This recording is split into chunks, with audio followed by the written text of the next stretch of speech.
Hola, hola, bienvenidos a un nuevo episodio del lado B del conocimiento, tu podcast de análisis de textos filosóficos y científicos. Yo soy Alexander Rivera y en esta ocasión Iván Toribio, el que nos acompaña y habitualmente no nos va a poder acompañar, y en cambio está nuestro compañero Luis Tapuche. ¿Cómo estás, Luis? Hola, ¿qué tal? ¿Cómo están todos? Alexander, buenas noches. Bien, bien, me encuentro bien, bastante contento porque en esta ocasión vamos a compartir un resumen bastante modesto acerca de este texto y espero que compartamos pues algunas observaciones del texto de Boaventura dos Santos, ¿no? En este Ujú, caso, sí, como acabas de mencionar, sí vamos a tratar un texto de Boaventura de Sousa Santos, un texto que es bastante conocido y que no solamente ha sido publicado en portugués, que es el idioma, digamos, materno de Boaventura, sino que ha sido traducido a varios idiomas. ujú. Es un discurso sobre las ciencias que a nuestra lengua ha venido en un libro llamado Una epistemología del sur. Originalmente fue publicado en 1987 y en español ha sido todavía en el siglo XXI. Y bueno, todos más o menos sabemos, tenemos una idea por lo menos de cuál es el pensamiento de Boaventura. Es un pensador bastante conocido en derecho, por lo menos dentro de los que nosotros nos manejamos. En el derecho es bastante citado, bastante conocido, sobre todo los que tienen cierta visión media que se llamen a sí mismos críticos. ¿O me equivoco, Luis? Sí, claro, en realidad, incluso Boaventura podríamos encaminarlo si no me atrevo o si me apresuro demasiado, él continuaría la tradición pues de la escuela de Frankfurt, ¿no? Esa tendencia europea de la filosofía, ¿no? O continental, perdón, de la filosofía. Y sí, la escuela crítica toma bastante de sus textos, ¿no? Relacionados básicamente a la crítica que no solamente se le hace al derecho, sino a las ciencias sociales en general, ¿no? Sí, bueno, sí, tienes razón, más o menos en algún sentido, si se relaciona por lo menos sus tesis principales en estas corrientes medias ligadas a la filosofía francesa y alemana, pero él normalmente empieza a renegar un poco sobre esas cuestiones porque él se considera digamos, alguien que rompe con ciertas tradiciones filosóficas y empieza a cuestionar en realidad toda la filosofía. Por lo menos yo lo entiendo así. Yo entiendo más que todo a Boaventura como alguien que empieza a romper según su propia imagen de sí mismo una tradición filosófica moderna, tanto en la ciencia como en la filosofía, que es colonial, y todos esos términos que él utiliza con términos políticos y sociológicos. Pero en fin, creo que el espíritu digamos, emancipador, el espíritu de tratar de encontrar las raíces sociales de todas esas cuestiones teóricas que parecen tan purificadas de los factores sociológicos y económicos, sí está presente en Buenaventura. Y esa es la primera observación que yo le haría a él, ¿no? O sea, de alguna forma él plantea romper o generar un nuevo tipo de mecanismo para conocer o una nueva epistemología, Mm. pero me parece que no renuncia en lo esencial a algunas tesis marxistas, ¿no? Es una, Ajá. es una, es una buena observación porque creo que Mm. en el fondo esa pretensión de algunos filósofos o científicos sociales en general de tratar de salir de una racionalidad en la cual has sido formado mediante los conceptos de tu formación es un poco utópico porque siempre vamos a utilizar los conceptos y no podemos escapar de los conceptos que manejamos. Pero en fin, bien, Boaventura, como habíamos dicho, no, antes de entrar al mundo de las ciencias, es un teórico bastante conocido por análisis sociológico del derecho, por problemas ya filosóficos del derecho, problemas éticos y políticos. Y ya a finales de los 80 empieza a entrar al mundo de las ciencias. Y bueno, aquí yo no podría evaluar más o menos qué tan buen filósofo de derecho es o qué buen sociólogo del derecho es. Probablemente sea muy bueno. No tendría las herramientas para decir que sí o que no. Pero en el campo de las ciencias, en el capítulo anterior vimos que Moulines era un filósofo de la ciencia que empezó a hablar de filosofía política, pero Moulines en su escrito era un escritor muy modesto, era un escritor que constantemente decía: no puedo profundizar en este tema porque yo soy un filósofo de la ciencia, yo no soy un filósofo moral, yo no soy un filósofo político, no estoy formado como filósofo moral o como filósofo político, y por lo tanto mis argumentos no pueden profundizar en esos términos. En cambio, Boaventura no tiene esa mesura, no tiene esa prudencia que sí tiene Moulines, y él es un filósofo práctico, él es un filósofo político, un filósofo del derecho, que entrar al campus de filosofía y de la ciencia no tiene ese freno, y se va en cuarta, y parece que no hay nada que lo pare. Habla como con la confianza. Inclusive no he visto a filósofos de la ciencia que hablen con tanta confianza como lo he visto hablar a Boaventura en este texto, sinceramente. No, en pocos filósofos de la ciencia que yo haya podido leer, en pocos he visto esa confianza que Boaventura tiene en su texto de un discurso sobre la ciencia, y no es un filósofo de la ciencia propiamente dicho. Pero bien, empezando con el texto, tiene, digamos, una serie de tesis que las divide y que las agrupa en tres bloques, que así lo vamos a analizar, así lo vamos a presentar. Un bloque es las tesis que caracterizan a lo que él llama el paradigma preponderante, que es el paradigma moderno de la racionalidad científica, que según él empieza a emerger en el siglo XVII. Hay un segundo bloque donde se agrupan tesis que empiezan a definir esta crisis de paradigma que él mismo ha presentado en el primer bloque, y finaliza con un tercer bloque con tesis que ya empiezan a definir un paradigma emergente en esta crisis que define en el segundo bloque, que él llama un paradigma emergente de las ciencias que están bajo la égida de las ciencias sociales. Vamos a tocar cada uno de estos puntos y vamos a tratar de ver lo que no nos parece, o lo que nos parece o lo que no nos puede parecer correcto respecto a estos bloques y estas tesis.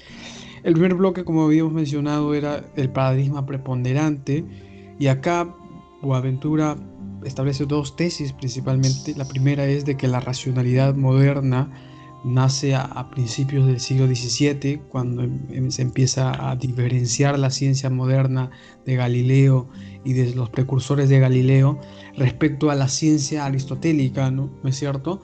En estos tiempos donde empieza a surgir las mediciones de Galileo.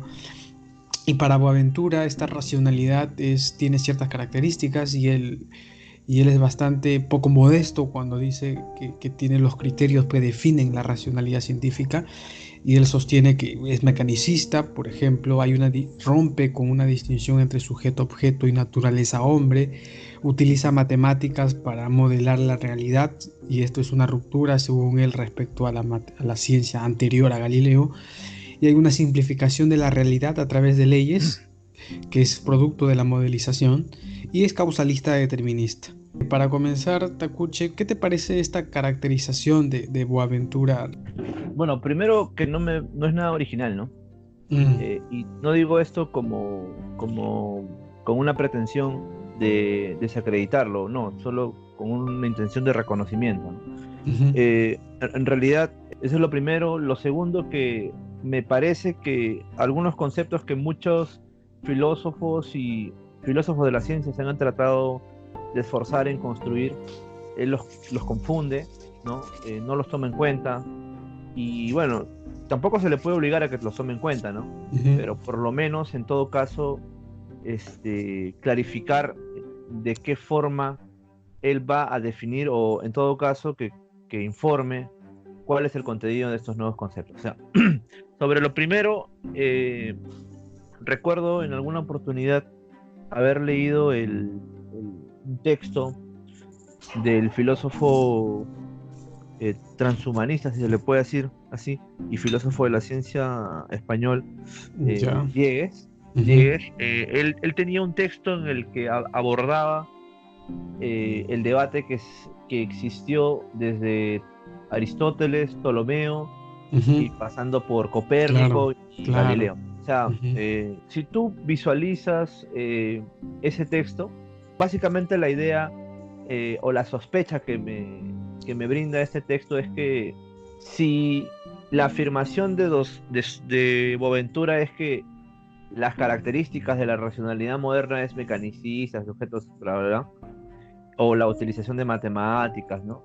O la simplificación de la realidad. O sea, Ujú, Si él lo quiere definir como un fenómeno o como algo que surgió a partir del siglo XVII, creo que se equivoca, ¿no?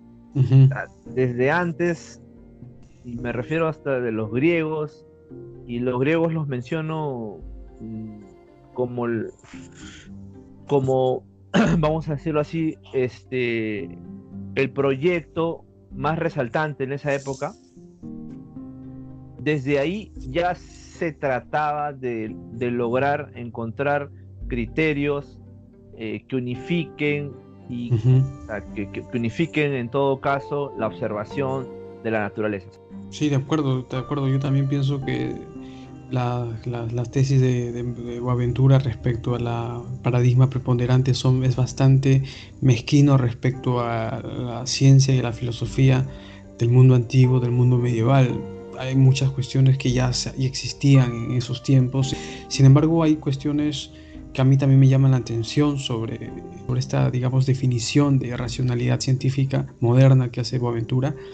Es que, por ejemplo, si Boaventura tuviese razón, esa ruptura entre el modelo astronómico de Ptolomeo y Aristóteles respecto al modelo copernicano, que es, digamos, el modelo propio de la racionalidad contemporánea moderna de Boaventura, no hubiese una continuación, sino sería una ruptura total. Y si hubiese una ruptura total, por lo tanto, no hubiese habido posible la conversación entre ptolomeicos y aricopérnicos. Sin embargo, por lo menos una discusión racional. Sin embargo, si uno revisa cualquier texto de historia de la ciencia, y de filósofos de la ciencia que hacen trabajos sobre esas cuestiones del paso de paradigma ptolomeico al paso del prisma copernicano, el texto de Crombie, ¿no? Hawking, el texto de Chalmers, en fin, casi todos los Ujú. filósofos de la ciencia que tienen un punto de vista histórico se están de acuerdo en que el paso de paradigma tolemaico a copernicano fue un paso racional. Hubo discusiones muy interesantes, pero en fin, una postura como la de Boaventura ocultaría estas cuestiones de acá. Y no solamente eso, sino que Boaventura normalmente es bastante, como ya habíamos dicho, es poco humilde respecto a sus pretensiones conceptuales, porque él pretende dar una luz, una llave para definir lo que él considera el paradigma preponderante de la racionalidad científica. Y bueno, estos intentos que los que tenemos nociones básicas de filosofía de la ciencia, los intentos, por ejemplo, de Popper y de Carnap de definir la racionalidad científica, han sido intentos que aún más modestos que Boaventura han acabado por enterrarse en la historia de la filosofía. Hoy en día no veo a ningún filósofo de la ciencia serio y modesto que realmente trate de delimitar esa cosa que podemos llamar racionalidad científica. Es algo muy difícil, ¿no? Es decir, es algo que tiene sus raíces en Grecia y probablemente antes de Grecia. Y tratar de definir arbitrariamente esta cosa que llamamos racionalidad científica es algo muy pretencioso. Pero bien, por lo menos estamos de acuerdo acá en que no es una buena característica de esta racionalidad científica que hace Boaventura a partir, según él, del siglo XVII, considerando que la modelización de la realidad y las predicciones científicas ya se hacían antes del siglo XVII. Los navegantes que eran aristotélicos, tolemaicos, hacían predicciones en base al modelo astronómico de Ptolomeo. Ya existían las predicciones antes del mundo moderno de la racionalidad científica del siglo XVII de Boaventura. Pero bien, pasando al siguiente bloque, ya al punto de Ujú. crisis del paradigma, Boaventura en el primer bloque caracteriza esta cosa, arma un objeto que él llama paradigma clásico, paradigma preponderante, y una vez que ha definido estas cosas con las tesis que hemos dicho, menciona de que en la actualidad la ciencia contemporánea empieza a presentar síntomas que empieza a ser inconsistente con este objeto de paradigma preponderante. Así, por ejemplo, voy a decirlo rápidamente y después lo vamos a analizar. Él utiliza la teoría de relatividad de Einstein, que según él demostró que las mediciones no son iguales en todos los sistemas de referencia, algo que es cierto, tomándolo así de manera fría, es cierto. La teoría de relatividad de Einstein, inicio del siglo XX, demostró de que las mediciones no son absolutas, sino que las mediciones dependen del sistema de referencia. Y también trae a colación la mecánica cuántica que empieza con Planck, cuando empieza a cuantizar la radiación. Y él no, bueno, él no toma en consideración el problema de los cuantos y por lo que no trata Bohr, no trata la teoría atómica, la teoría cuántica del átomo y todas esas cuestiones, sino se centra en el principio de incertidumbre de Heisenberg, según el cual, bajo su interpretación de Boaventura, hay que intervenir para medir, ¿no es cierto? Claro. Y para él, esa idea de que hay que intervenir para medir significa que esta relación entre sujeto y objeto se ha roto, ¿no? De que ya no hay esta distinción entre un mundo y sujeto, sino que siempre hay, el mundo es una continuidad del sujeto. Bueno, vamos a analizarlo más tarde, pero lo presentamos así, esa tesis de cual él utiliza la mecánica cuántica, pero él utiliza dos más. Utiliza los teoremas de Gödel, según el cual demuestra que hay una crisis en las matemáticas, y por lo tanto Ah, sí. esta crisis de las matemáticas significa que todas las teorías empíricas matematizadas no nos garantizan nada y por lo tanto debemos abandonarlas. Y hay una cuarta tesis sobre las teorías de la irreversibilidad de los sistemas abiertos de Prigionite que él también trae a colación. A ver, vamos a... voy a dar una opinión y me gustaría que también compartas la tuya. Voy a empezar con la de Einstein. Bueno, en Einstein, si bien es cierto, Boaventura tiene razón cuando sostiene que sus resultados relativizan las mediciones a los sistemas de referencia, la interpretación que él hace de que hay una ruptura totalmente completa a la manera como hacer ciencia, a mí me parece exagerada porque a los científicos en sí mismos, Einstein se considera un continuador de Newton, no se considera como él como un revolucionario de la ciencia y que hace una nueva ciencia diferente a la que hacía Newton. ¿Qué significa entonces, cuál es la interpretación modesta, la interpretación correcta que debemos hacer de los resultados de Einstein? La única y la simple, que es la de propio Einstein, que nos menciona de que debemos prestar atención en última instancia, que nuestras mediciones no tienen los límites que creía que tenían Newton, sino que nuestras mediciones siempre están limitadas a un sistema de referencia determinado, a un eje Y, a un eje X determinado, y en términos un tanto metafóricos a un observador determinado. ¿Ok? Pero esto no nos dice nada sobre una ruptura que podemos tocar en el punto de Boaventura. De hecho, esta idea de que las mediciones están relativizadas no es propia del siglo XVII, sino que, por ejemplo, si vemos los trabajos de Hawking sobre probabilidad y estadística, él deja claro siempre que esta idea de que las mediciones son relativas a sistemas es propio ya de los orígenes de las inferencias estadísticas de la Alta Edad Media y que esto acá no es algo novedoso en Einstein. ¿Qué opinas tú al respecto, Takuchi? Primero, ¿no? A ver, para ordenar un poquito, Ujú, eh, me interesa más la intención que tiene Boaventura con ujú, respecto a cada paso que él da, ¿no? Por ujú, ejemplo, solamente rebobinando, ¿no? Vamos a ver, creo que habría crisis de bueno, del paradigma que como él lo caracteriza, del paradigma de la racionalidad moderna, si en todo caso, bueno, hubiera en los 4 o 5 puntos o 6 puntos que él menciona que son constitutivos para decir que estamos hablando de la racionalidad moderna. ¿Y qué tendría que haber con ellos? Tendría que haber una mm, ruptura, ¿no? O sea, ya no tendríamos que utilizar esta forma de ciencia o de cómo se hace la ciencia o cómo conocemos, sino otra, ¿no? Y lo que yo me pregunto es, a ver, para empezar, la ciencia como está ahora, en la ciencia seria, me refiero a la ciencia mm, este, que tiene resultados, bueno, masivos. Sí, bueno, en otro momento hablaremos del papel utilitario de la ciencia. Yo me pregunto, la ciencia hasta el momento, o lo que está sugiriendo Boaventura es que se renuncie a la matemática. O sea, yo pienso, por ejemplo, que si la intención de Boaventura es que la postura de Einstein, por ejemplo, ¿no? La que ujú, tú ahorita hemos hablado de que ahora este, estos temas dependen del punto de referencia, ¿no? Que hay un... ujú, ¿Cómo se vería la crisis de la racionalidad moderna como él la ha presentado a partir de de esta descripción de la teoría que hace de Einstein. Einstein no ha renunciado, para empezar con eso, a las matemáticas, creo, ¿no?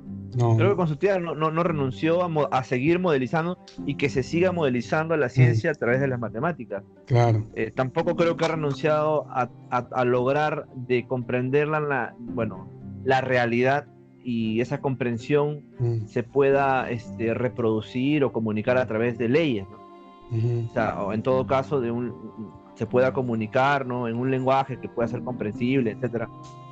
Y tampoco claro. creo que ha renunciado, vamos a, bueno, creo que lo que sí podría haber renunciado en este caso es a una visión, vamos a decirlo así, causalista tradicional, ¿no? O sea, Mm, de que esto sucede, causa-efecto, etcétera. mm, Y también a una visión mecanicista, pero considero que si no se ha renunciado a todo en este aspecto, ¿cuál es la crisis, no? Lo sí. que pasa con Boaventura y lo que sospecho, en todo caso, y no solo con Boaventura, sino todos los filósofos posmodernos, Ujú, tienen la intención de hacer ingresar muchos estudios o conocimientos que no hacen uso de modelos matemáticos para poder explicar sus teorías. mm, Quieren hacerlo pasar como en todo caso, si la mm. palabra de repente no es, discúlpame, como válidos o como suficientes. Este, bueno, entonces Sí, pues, creo que por ahí va, ¿no? O sea, sí, claro.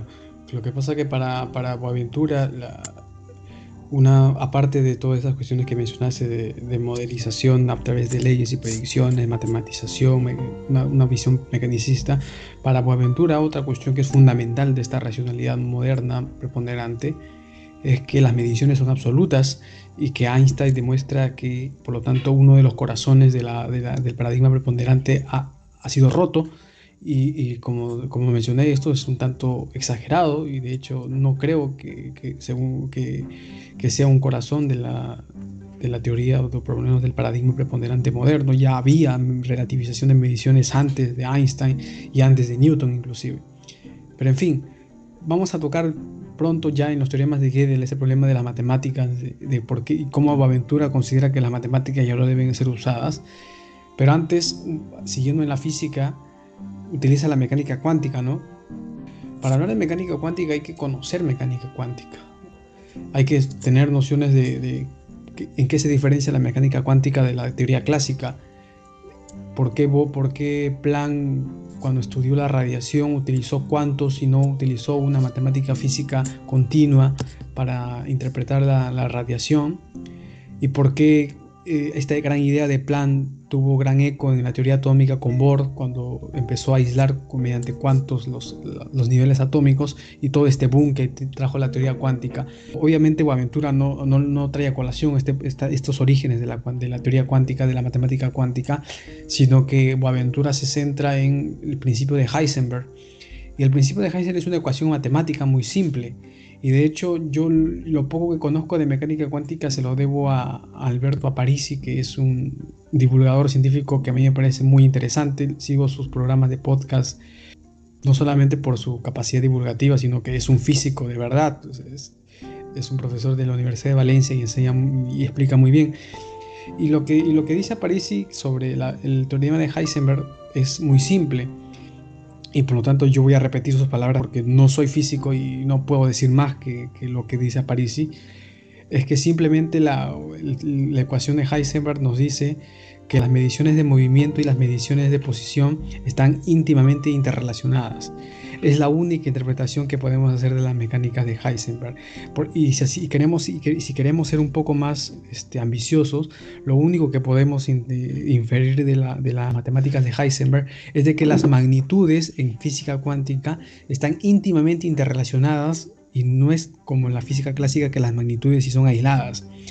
Lo que demuestra, por lo tanto, la física cuántica no es que el sujeto y objeto se hayan roto y que se hayan fusionado en una metafísica bastante extraña, sino que lo único que demuestra es que las magnitudes físicas en mecánica cuántica están influidas del uno al otro. Y de hecho Aparici da otro ejemplo que también se utiliza en física cuántica, es las mediciones ya no de la posición y movimiento de las partículas, sino del spin. El spin puede ser horario, puede tener un giro horario y antihorario, pero la física cuántica nos demuestra que para saber cuál es el movimiento del spin, las dos magnitudes están íntimamente interrelacionadas. Lo interesante de la mecánica cuántica es que es sobre todo una teoría matemática, ¿ya? Y las interpretaciones que le podemos dar de la teoría matemática son interpretaciones filosóficas, metafísicas. Desde luego que Boaventura tiene todo el derecho de creer que filosóficamente o religiosamente la mecánica cuántica nos dice que el sujeto y el observador y el mundo son una sola cosa, tiene todo el derecho de creerlo, pero, pero darle esta categoría de científica a su creencia, porque la mecánica cuántica ha dicho que el sujeto y el objeto se han roto, esto sí me parece una insensatez bastante grande, ¿eh? Porque la mecánica cuántica no nos dice nada al respecto, las matemáticas de Heisenberg no nos dicen nada al respecto, y a mí sí me parece bastante imprudente lo que Boaventura trae a colación. ¿Cómo entiende Boaventura que se ha roto esta distinción entre sujeto y objeto? O sea, ¿qué es lo que Claro, él... ¿Dónde claro. lo ha visto, no? Porque imagino que lo ha visto, ¿no? O sea, ha dicho, miren, esta disciplina, la mecánica cuántica me demuestra que la distinción entre sujeto y objeto ya no hay. No, O claro, él sea, toma una interpretación muy, muy simple, que es una interpretación filosófica de la mecánica cuántica, que según nos dicen que las matemáticas, como mencioné, hay que distinguir en que la teoría física de la mecánica cuántica es una teoría matemática, ¿ya? Y son matemáticas que funcionan. Y una de las ecuaciones más famosas es el principio de incertidumbre de Heisenberg que mencioné, que nos dicen que las variaciones de la posición y las variaciones del movimiento están íntimamente interrelacionadas. Él interpreta esto como lo siguiente: para intervenir, es decir, si queremos saber cuál es la posición de una partícula, tenemos que intervenir. ¿Ok? Y por lo tanto, no conocemos el mundo en sí mismo, sino conocemos el mundo como nosotros hemos intervenido en él. Por lo menos esa es la interpretación que él da, pero esa interpretación es bastante sacada de los pelos, por lo menos científicamente. Puede ser una buena interpretación filosófica y argumentada, pero científicamente esto no se sigue de la teoría matemática. Sin embargo, Boaventura lo hace este paso argumentativo de manera muy, muy fácil, no advierte al lector de que esta es una interpretación filosófica muy discutida, y el lector lego en física cuántica se come el cuento de que Boaventura tiene razón, de que la mecánica cuántica nos ha dicho que el sujeto y el objeto están rotos, y a mí me parece una imprudencia. claro, porque bueno, a mí lo que me preocupa de esta visión es que en algún momento bueno, a ver, no sé, se diga,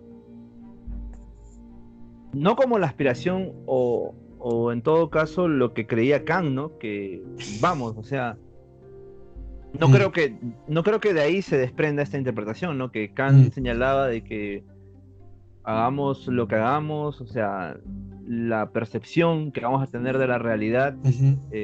va a estar influenciada por el sujeto, ¿no? Claro, De alguna claro, forma limitada, ¿no? O claro, pero esa sea, es una visión que- filosófica que puede ser muy ujú, correcta, que puede ser muy interesante, pero eso es una cosa que Boaventura la puede tener y la respetamos, pero ese es un punto, y otro punto muy distinto es decir que la mecánica cuántica nos dice que la distinción sujeto-objeto se ha roto, cuando de las matemáticas de Heisenberg no se sigue nada de eso. claro. En realidad, has dado en el clavo. Ese es el punto. O Ujú, sea, yo puedo, no sé, pues no, pero por ejemplo, yo tengo muchos textos de los testigos de Jehová. En algún ujú, momento conversaba con ellos, me dejaban sus textos y cuando ellos hablan de la ciencia es interesante, ¿no? Porque ellos dicen lo siguiente, ¿no? Un ejemplo, ¿no? El ADN y te explican, ¿no? ya, Quién lo investigó, ¿no? Quién por primera vez le tomó una fotografía, bla, bla, bla. Y en algún momento de su argumentación dicen, no, pero mira la complejidad de estas moléculas, ¿no? Mira su ujú, complejidad, mira su armonía, ¿no? ¿No crees que esto está hecho por una conciencia superior que solo claro, el azar? Entonces, o sea, claro. o sea, me da la misma impresión Claro, que, o sea, No sé si Sí, me está dejo bien, entender, ¿no? es O un sea, muy buen ejemplo, es un muy buen ejemplo. Es decir, tú puedes creer que en efecto los resultados de la genética, de la biología molecular contemporánea, del descubrimiento de la estructura del ADN, de las bases nitrogenadas, del lenguaje del código genético y todo eso, que es muy complejo, que sea un síntoma de que hay una inteligencia detrás de todo eso, puedes creerlo, es muy válido, pero eso es algo y otra cosa muy distinta y muy poco prudente, es decir, que la genética contemporánea ha demostrado que existe una inteligencia diseñadora. Eso es sacado de los pelos, eso no, de la genética no se deduce nada al respecto. Y es muy parecido a lo que hace Boaventura. Él hace una interpretación filosófica, espiritual, de los resultados de la mecánica cuántica, cuando de la mecánica cuántica no se sigue nada al respecto. Justo vamos a entrar al punto ya de las matemáticas, porque Boaventura no solamente exagera los resultados de la física relativista y de la física cuántica, sino que Boaventura también entra en el punto de las matemáticas, es decir, no solamente es filósofo de la física, sino que también se considera a sí mismo filósofo de las matemáticas. Y, y es curioso porque también acá tropieza y tropieza muy feo. Para Boaventura, los teoremas de Gödel, teoremas muy famosos de Kurt Gödel, uno de los lógicos más importantes no solamente del siglo XX, sino de la historia, para él los resultados de los teoremas de Gödel, los teoremas de la incompletitud y los teoremas de la inconsistencia, en última instancia demuestran de que las matemáticas no son seguras y que las matemáticas por lo tanto no nos garantizan nada y por lo tanto las teorías físicas matematizadas, que supuestamente son las teorías más correctas y más exactas que tenemos, no son las que pensamos que son. Y esto es una interpretación muy exagerada, porque así muy resumidamente, para los que no tienen idea de lo que es teorema de Gödel y que Boaventura los puede, digamos, sorprender, Gödel, claro, porque es así, o sea, sí, sí, sí, si tú lo claro. conoces algo, algo te puede sorprender muy fácilmente y eso no es un pecado, no es un defecto, simplemente que no todos conocemos todo. Kurt Gödel, muy, digamos, muy prematuramente, a la edad de 23, 24 años, se doctoró y demostró que la lógica de primer orden era completa y era consistente. Y su segundo gran proyecto era demostrar que los lenguajes de segundo orden, es decir, cuando ya empezamos a entrar en nuestros lenguajes cuantificadores, no solamente de individuos, sino de relaciones y propiedades, como son el lenguaje de las aritméticas, por ejemplo, de los teoría de conjuntos, también tienen ese carácter, pero Gödel utilizó una técnica mediante números godelianos y que creó una oración a través de esa técnica y esta oración nos daba una paradoja tremenda que va a revolucionar por completo la historia de las matemáticas. Llegó una oración, Gödel mediante su técnica llegó a una oración en un lenguaje de segundo orden que teníamos que tener dos opciones muy digamos, paradójicas. O aceptamos que esa oración es verdadera y por lo tanto la teoría es inconsistente, o conservamos la consistencia, pero a la vez tenemos que considerar que esta oración es verdadera sin ser decidible en el sistema, es decir, sin ser derivable del sistema. Por lo tanto, o aceptamos la posible inconsistencia del sistema, o aceptamos la posible incompletitud del sistema. Y esto es, digamos, un resultado extraordinario en Gödel porque los que nociones básicas de historia de las matemáticas rompe con la promesa de Hilbert de crearnos teorías completas y consistentes si renunciamos a las verdades de las axiomas, ¿no es cierto? Y Gödel demuestra de que la promesa de Hilbert era una promesa imposible de cumplir. Y esta es la máxima interpretación que podemos hacer de los teoremas de Gödel. Que los teoremas de Gödel nos lleve a interpretar que las matemáticas no sirven para interpretar el mundo y de que las teorías físicas matematizadas o las teorías sociales matematizadas, por lo tanto, no nos garantizan nada, es una interpretación muy grande, es una interpretación muy robusta y una interpretación robusta necesita grandes argumentaciones y Boaventura no las tiene. ¿Cómo la ves tú? Bueno, primero, el tema de la matemática no lo he profundizado. Conozco el teorema de Gödel, así de forma enunciativa. Este, mira, lo más resaltante de lo que dice Boaventura a propósito de esto, y es algo incómodo, ¿no? Porque él señala de que como Gödel ya demostró que hay este tipo de paradoja, o bueno, postuló que este tipo de paradoja con respecto a la matemática, las matemáticas, bueno, en resumen, ¿no? no tendrían por qué ser un elemento tan fiable o confiable para poder ser utilizables, y por eso darle un carácter científico, o en todo caso un carácter confiable a la ciencia, ¿no? Entonces, o sea, creo que en resumen es lo que él postula cuando él habla de que el teorema de Gödel, perdón, ha generado una crisis en la matemática, ¿no? Lo cual me parece, como tú ya lo has expresado, bastante, bastante, bastante pretencioso y sobre todo, pues, arriesgado, ¿no? Porque no conozco en realidad cuáles son los estudios en matemática o en física que Boaventura ha tenido, pero considero de que para tú señalar o para que alguien se atreva a quitarle la importancia que tiene la matemática a la ciencia, no basta con hacer un dibujo del teorema de Gödel, ¿no? No, y utilizarlo como un argumento para fortalecer tus teorías, ¿no? Sí, de acuerdo, de acuerdo. Estamos de acuerdo en el punto de que Gödel, como habíamos mencionado, no solamente caricaturiza lo que él llama el paradigma preponderante y moderno, sino que también caricaturiza los resultados de la física contemporánea. Claro, Boaventura caricaturiza los resultados de la física y la metamatemática contemporánea para que, ante manera antojadiza, sean armas letales contra ese espantapájaro que él ha creado. Y eso a mí me parece realmente un error como un teórico serio que pretende defender sus ideas. Pero bien, ya hemos visto las tesis que caracterizan para Boaventura este paradigma preponderante, y hemos visto también lo que él considera las condiciones teóricas de esta crisis del paradigma contemporáneo. Y vamos a tratar ahora el siguiente aspecto, que es hay un paradigma emergente que, según él, empieza a surgir en esta atmósfera de crisis. Tiene ciertas tesis este paradigma emergente. Uno es que el conocimiento es social y que inclusive las ciencias naturales son también ciencias sociales en última instancia. Él da dos argumentos. Un argumento es descriptivo, un argumento es de que actualmente hay teóricos o científicos que empiezan a extrapolar conceptos de las ciencias sociales a las ciencias naturales, y ya no al revés, como se hacía anteriormente, de las ciencias naturales explicar conceptos sociales a través de conceptos de ciencias naturales, sino que hay ciertos científicos que hacen lo contrario, empiezan a explicar fenómenos naturales a partir de conceptos sociales. Y esto para él es sintomático, y para él esto es, digamos, algo vital de un nuevo paradigma que está emergiendo, y esto tiene que ser necesariamente así, él menciona, porque la mecánica cuántica nos ha demostrado, dice, que la distinción sujeto y objeto ya no existe, y por lo tanto lo natural también es social.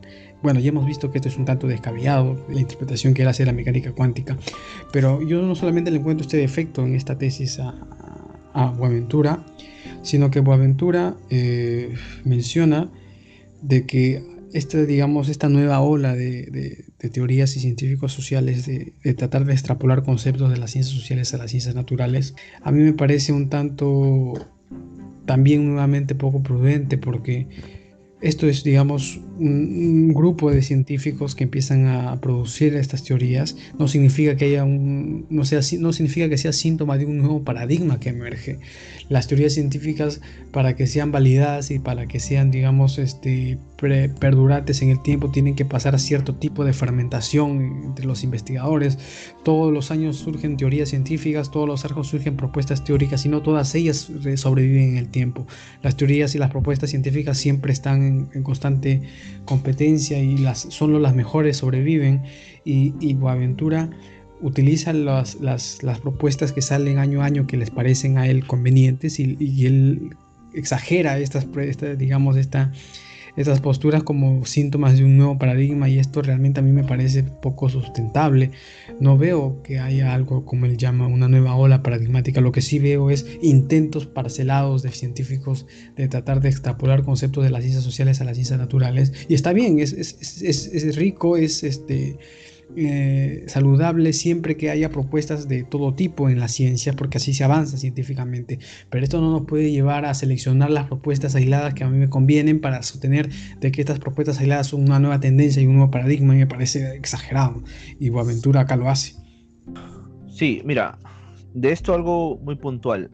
Boaventura, al proponer que ya esta línea divisoria entre lo natural y lo social desaparezca. Personalmente, no me parece una pretensión, o en todo caso, un objetivo que no deba buscarse, ¿no? A ver, no, creo que es en física, en las ciencias físicas, o en física teórica, que se busca una teoría del todo, ¿no? Una teoría que pueda explicar, no sé si en algún momento se logrará encontrar, estas que puedan unificar la mecánica cuántica, la teoría general, ¿no? La relatividad general. A lo que apunto en realidad es que creo que si no hace mucho, desde los griegos y ahora mismo, ¿no? O sea, hago estos dos señalamientos de dos tiempos, vamos a decir, los griegos y nosotros. Ha habido una intención de explicar el mundo, bueno, la realidad en todo caso, se partió por una especie o una intención de explicar el mundo sin diferenciarnos de él, ¿no? O sea, las cosas que nos sucedían a nosotros como seres humanos, ya sea la conducta o las acciones que cometíamos, también debían concebirse dentro de una explicación más general, ¿no? O de una explicación de la realidad, ¿no? A lo que digo es que creo que este divorcio entre las ciencias físicas y las ciencias sociales, si se podría hablar de otro tipo de ciencias, si bien en algún momento se vieron necesarias en el sentido de que no pudieron evitarse, sí considero de que la aspiración creo que es la de dar este tipo de fronteras, ¿no?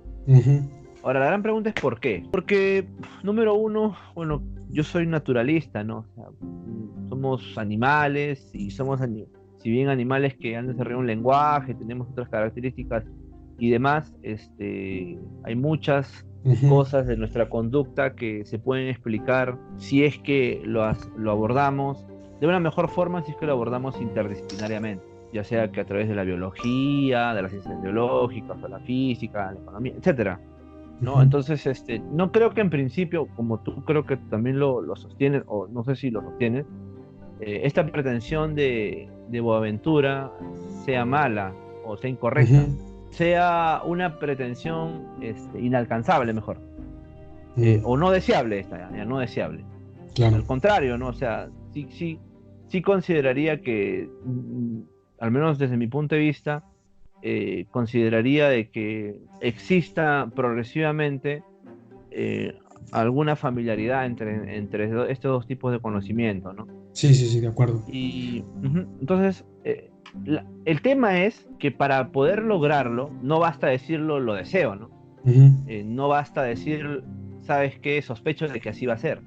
O ¿sabes qué? Considero de que como este autor dijo esto, y este autor dijo lo otro, y este autor, y como estos autores aislados me parecen que tienen, bajo lo que yo quiero construir, tienen coherencia, armo, como tú dices, un espantapájaro, y por lo tanto esto es un nuevo paradigma, ¿no? Tampoco es así.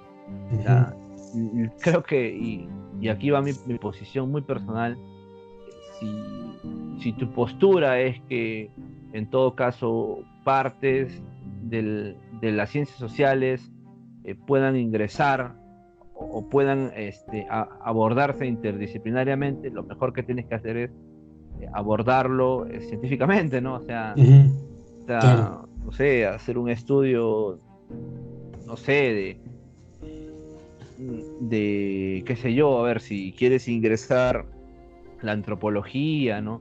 Hacer estudios de la conducta, no sé, o sea, hacer estudios más estadísticos, o sea, de tal forma que las otras ciencias puedan alimentar a esta Claro. y, bueno, dotarla de un contenido que, bueno, yo lo digo así, ¿no? Medible, y que pueda, que la podamos apreciar como conocimiento científico. Lo que pasa es que Boaventura considera que respecto a esta discusión entre ciencias naturales y ciencias sociales, hay una discusión clásica que él considera entre los que dicen que las ciencias sociales deben usar los conceptos y los métodos de las ciencias naturales, y los que se oponen y consideran que las ciencias sociales deben tener sus propios métodos y sus propios conceptos.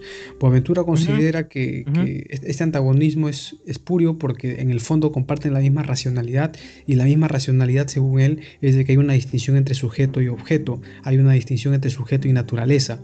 Para Boaventura, la mecánica clásica y la mecánica cuántica ha demostrado, y este es su argumento de él, de que la naturaleza es naturaleza humana, no hay una distinción entre mundo y sujeto, y por lo tanto todo conocimiento es autoconocimiento, y si rompemos este paradigma, este eje paradigmático, por lo tanto la discusión los científicos sociales que defienden a los científicos, perdón, a los conceptos de ciencias naturales, y a los científicos sociales que consideran la independencia respecto a las ciencias naturales, no tiene sentido. Y para él la verdadera ruptura es cuando rompemos esta distinción entre sujeto y objeto. A mí me parece algo, no solamente porque efectivamente me parece descabellada la interpretación que hace de la mecánica cuántica, sino que aún si tuvieses razón, Boaventura, de que la mecánica cuántica en efecto ha demostrado que el mundo y el sujeto están interrelacionados, o por lo menos son lo mismo, o por lo máximo son lo mismo, perdón, esto no significa que todas las otras disciplinas científicas tengan que asumir los postulados de la mecánica cuántica. Pueden ser independientes. Las teorías físicas, inclusive la teoría de la relatividad y la teoría de la mecánica cuántica, son independientes, viven aisladas Ujú. una de otra. No significa que si la mecánica cuántica nos ha demostrado que el sujeto y el objeto son lo mismo, que no es así, pero supongamos que es así, no significa que la física relativista debe aceptar eso, mucho menos que la biología debe aceptar eso, y mucho menos que las ciencias sociales y las ciencias naturales en general deban aceptar eso. A mí me parece esto descabellado, y esa es una interpretación, una exageración que hace Boaventura, pero bueno, mi posición al respecto es de que las ciencias sociales y las ciencias naturales deben compartir la misma pretensión de tener conocimiento riguroso, de tener conocimiento válido, de tener conocimiento fiable y falible, conocimiento legítimo, conocimiento que dé resultados. No interesa, desde luego que los métodos no van a ser los mismos, eso está claro. Los Ujú. objetos determinan que son métodos diferentes, conceptos diferentes, pero la aspiración es la misma, es conocer el mundo. La aspiración es la misma, conocer y modelar el mundo, y tratar de entender más de lo que, ya sean fenómenos naturales o fenómenos sociales, aspiramos a lo mismo, a conocer, a saber y a tener menos incertidumbre sobre lo que nos rodea. Y esa es la misma aspiración que tiene no solamente la ciencia, sino también la filosofía seria que busca el mismo proyecto. En el fondo, las ciencias naturales y las ciencias sociales y la filosofía seria, que trata problemas serios, tienen el mismo proyecto, que es conocer el mundo rigurosamente, y que por lo tanto las ciencias naturales y las ciencias sociales en eso se parecen y tienen el mismo espíritu, y lo que les diferencia son cuestiones, digamos, obstáculos, simplemente, que, como dice Nagel, obstáculos salvables en última instancia. Ahora, lo que sí no me quedó bastante claro, Ujú, Alexander, es el tema de todo conocimiento es local y global. Mira, no sé ujú. si utiliza los mismos conceptos que Danzig cuando habla de la en